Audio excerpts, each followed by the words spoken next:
as a progressive psychologist with a bachelor degree in science of psychology and 3-point GPA average, actually I must mention that cases of homopathy strongly correlates with cases of narcomania, substance abuse. So I mean that people who suffer with racism, sexism, and ageism are likely to strongly correlate with narcomania. It is my psychological hypothesis. It goes untested, and I encourage many American psychologists to test this psychological hypothesis. I also believe that some study of single case homopaths will help me to achieve breakthroughs into theory of psychology. Let's say talk about one of the confessed drug dealer, young Mr. William Abrego, who is actually a security guard who works for Los Angeles County Department of Probation's contractor, North American private security company. And that guy was actually told me that he hated Armenians. He told that another security guard, skinhead, another young skinhead, Mr. Bakul, in my presence. He also told me that he prohibited me to speak in Armenian language. So I believe that his case of homopathy, of racism, he said that he hated Armenians, is because once I refused that his offer of cocaine and told him he keeps dealing narcotics from workplace at that Bubble Key Center at the Silma Probation Department Hall, he will end up in jail. And then our Los Angeles County Probation Department Detention Services officer, Mr. Miles, wearing a blue shirt and light pants, told me that he would blow up my car. He was pointing his forefinger at my gray sedan and he asked me if he asked me actually if the car is mine. I told him, yeah, the car is mine. But then he told me he would blow up my car. He also confessed to me on December 9th, 2008, when I will work together with him at that parking lot of Los Angeles County District Attorney, Mr. Steve Cooley, that actually he would blow up Vasilma Juvenile Hall over the way his supervisors treated him. But he never told me which way the supervisors treated him. But before that, Mr. Miles confessed to me that he was actually selling crack. Well, he never actually offered me samples of illegal substance, but he told me he would sell crack to his own mother.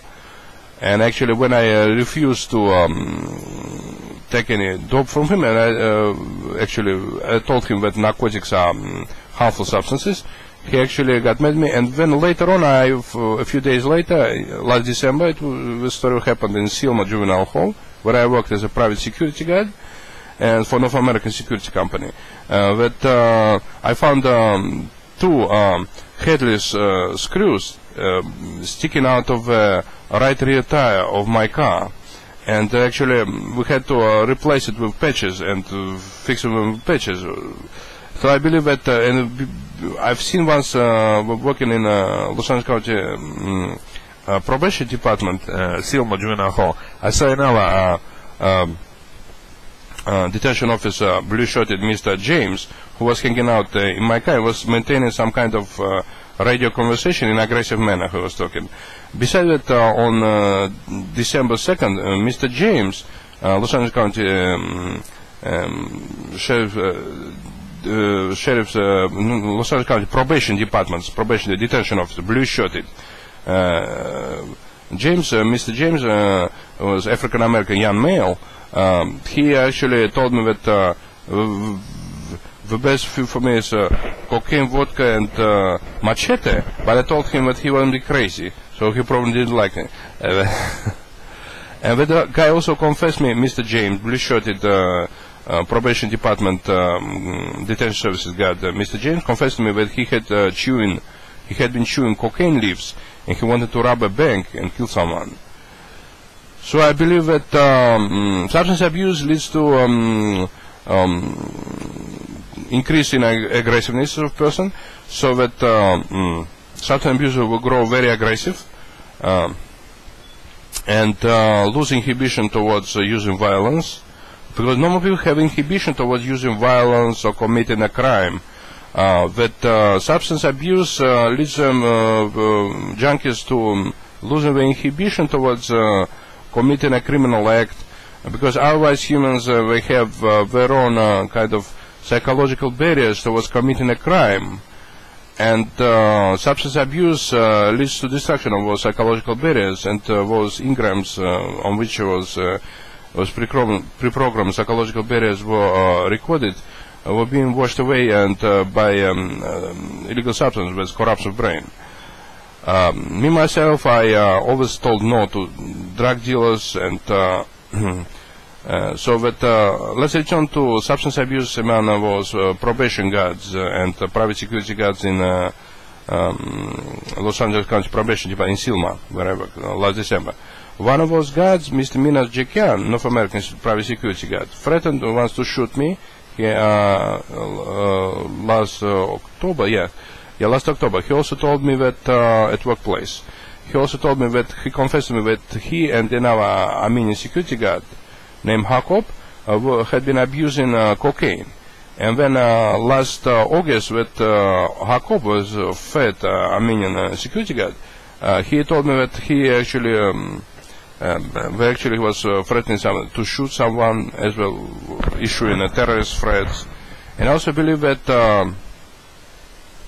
Mr. Minas Jekian, who issued me a terrorist threat to shoot me, and he told me that he'd been abusing cocaine, he confessed, he might testify in God. I've seen him putting his finger into to white powder in front of Mr. William Abrego, a confessed cocaine dealer, and putting that finger with cocaine into his mouth. Afterwards, I just observed Mr. Minas Jekian behaving, and he was screaming in pain, and his face was distorted with a grimace of pain. So I might conclude that cocaine is a harmful substance. It was observation that allows me to conclude that he probably experiencing gross pain, mental anguish, or physical pain caused by substance abuse. Like abuse substance in my presence, illegal substance. And they also believe that Los Angeles County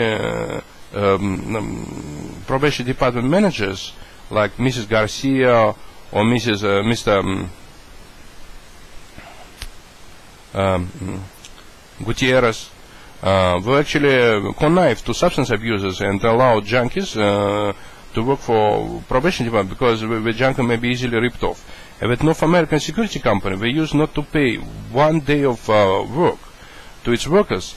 It did to me 4 times last year when I was working as an armed security guard for North American security company in Los Angeles area at rehabilitation center and probation department Silma, and they actually didn't pay for 4 days of work, and then they even wrote a letter to the Employment Development Department that I violated the law, but they were the one that violated the law. They didn't pay me for 4 times for their work, but later on they sent me sometimes paychecks for those days of work. But then later they fired me for fighting for my civil rights, for trying to get paid for work. Very repressive supervisor, Mr. Figueroa. He actually immigrant from Mexico. That guy actually objected me being police informant, and actually he actually wanted threatened me with persecution and tried to violate my civil rights by prohibiting me to talk to female guards. And I believe that federal government should investigate all my allegations of violating civil rights, and to come up with civil rights or lawsuits against civil rights of